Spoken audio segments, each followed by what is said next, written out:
Hello friends, hi. Hope you all are doing good. In this particular module, I am going to take you through the judgment of the Supreme Court of India in the case of Exide Industries Limited. In this particular case, the constitutional validity of clause F for section 43B, which pertains to the allowance of leave encashment only on payment basis, the constitutional validity of such provision on which the High Court of Kolkata had held that this is arbitrary and violative of Article 14 of the Constitution of India, and this should have been struck down. However, the Supreme Court of India in this particular case held that the clause F of section 43B is very well within the permit and the validity within the constitutional framework. So, before going into the judgment, I would like to brief you about the circumstances in which the particular clause was introduced and what does the section 43B speaks about. Section 43B was introduced in the year 1983 and the clause F, which pertains to the leave encashment, was introduced by way of Finance Act 2001 for AY 2002-3 onwards. So, the reason or the object and the purpose for introduction of section 43B is that though there are, even if you follow the general mercantile basis of accounting for determining your profit and loss, for profit and gains, for determining your total income and profit and gains for business and profession, certain expenses are only allowed on payment basis. The certain expense which in 1983 were generally the statutory liabilities and your liabilities towards your employees' payment pertaining to your gratuity amount, towards your provident fund amount for your employees' welfare. So in order to encourage timely payment of this particular expenses, and it was said that this expenses would be allowed as deduction if only on payment basis. This was a deviation from the principle of section of general principles of accounting, which is provided in section 145, which says that you could be allowed as you can compute your income on cash basis or mercantile basis. However, there is a specific object for which this particular section was introduced. Over the years, the particular section, the scope of this particular section was widened. We now have bonuses, payment of bonuses, payment of several interest on loans to the financial institutions. All this particular expense were also allowed only on payment basis. So the scope of section 43B was enlarged over the years. In the year 2000, the Supreme Court of India, in a specific case of Bharat Earth Movers, had held that the leave encashment expense should be allowed as deduction on provision basis under section 37. India in the Finance Act 2001 thought to provide that okay, this particular expense of leave encashment should not be allowed on as provision basis, however should be allowed as a payment basis, as in more likely scenario the liability or the provision for leave encashment would be in year 1 and your payment or encashment of your leave would be in a later year.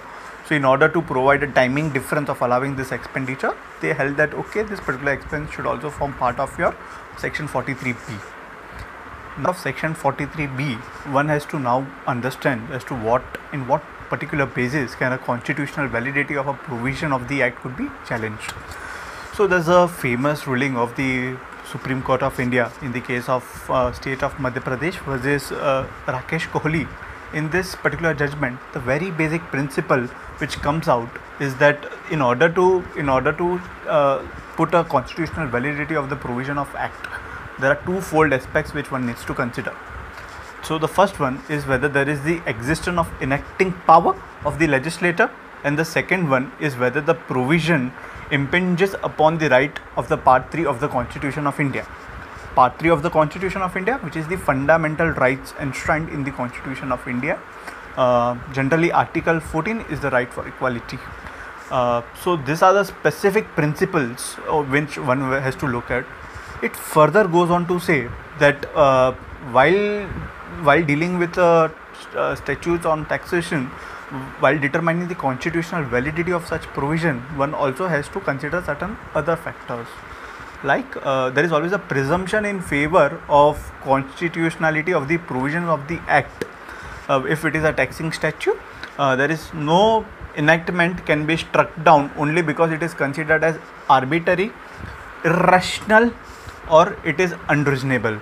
Constitutional infirmity has to be something which has to be a prime ingredient for striking down a provision. Court is not concerned with the wisdom or the unwisdom or the justice or injustice with the particular provision of the act brings in. Hardship on account of provision cannot be considered.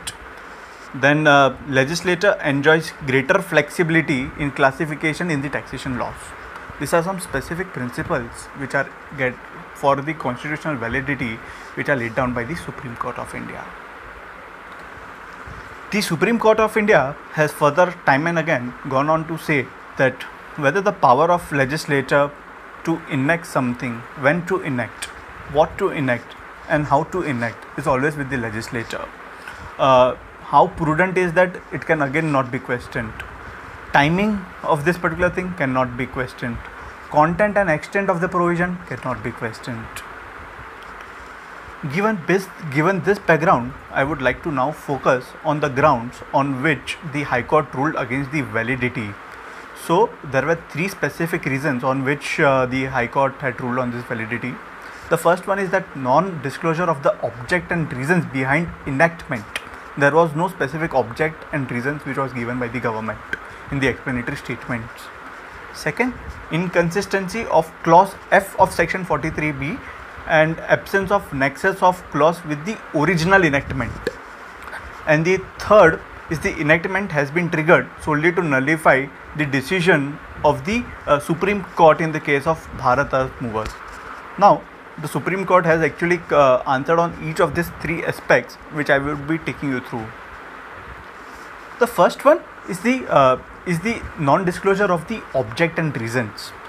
So, my friends, as you would believe that object and reasons for any particular provision of the Act is very much necessary and forms part of external tool for interpretation of a particular section or provision. However, this particular tool is generally used when the provisions are not, there is some sort of ambiguity in terms of interpretation of the provision, and when a literal interpretation can be assigned to it, and in case there is no ambiguity, there is no reason for discovery of the intention of legislator and the need of objects and purpose for a specific provision. Again, the power of judicial review which is given to the court is to review the provision and enactment as it stands and not the circumstances in which it is made. So this is again a point of consideration. There is again a lot of Supreme Court judgment which has again said that after the Parliament has said what it intends to say, only the court may say what the Parliament meant to have been said. So it is not necessary that object and purpose should always form part of any statutory enactment.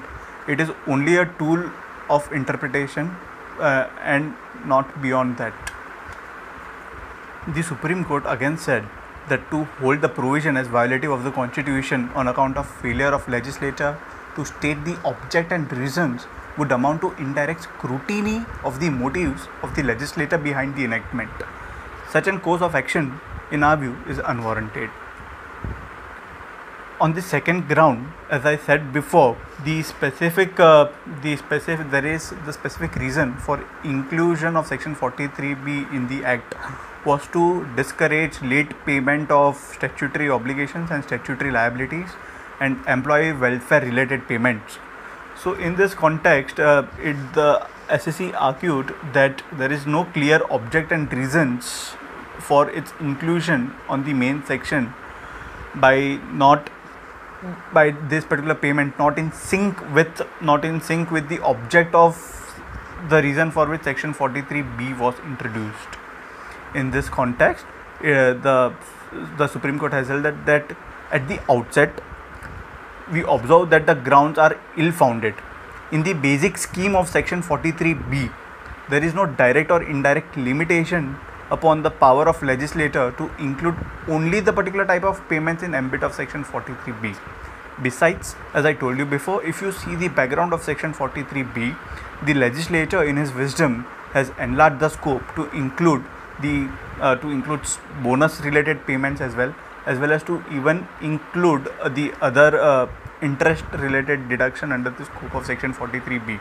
So this could not be reason that that it is not in sync with the object for which section 43B is introduced, because section 43B in itself does not provide or cast limitation to include other sort of payments within its ambit.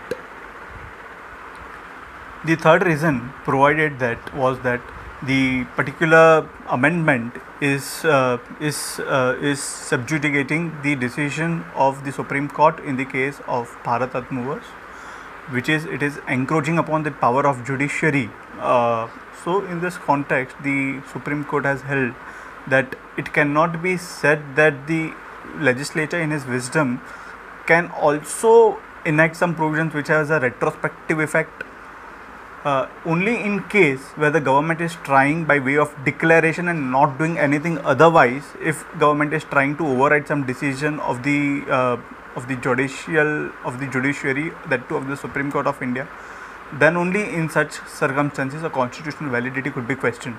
But over here, they are making changes in the law.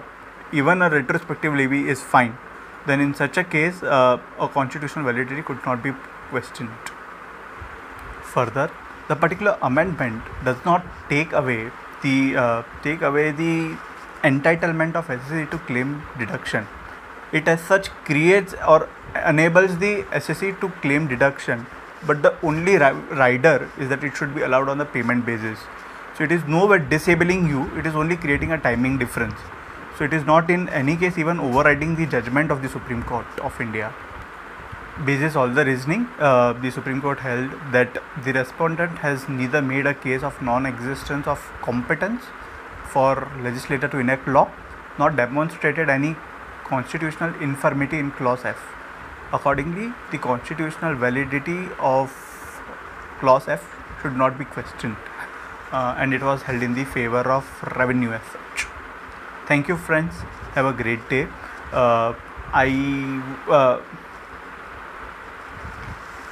I understand that it is a quarantine period and you are all trying to upskill yourself in some form or the other, focusing on your health and all.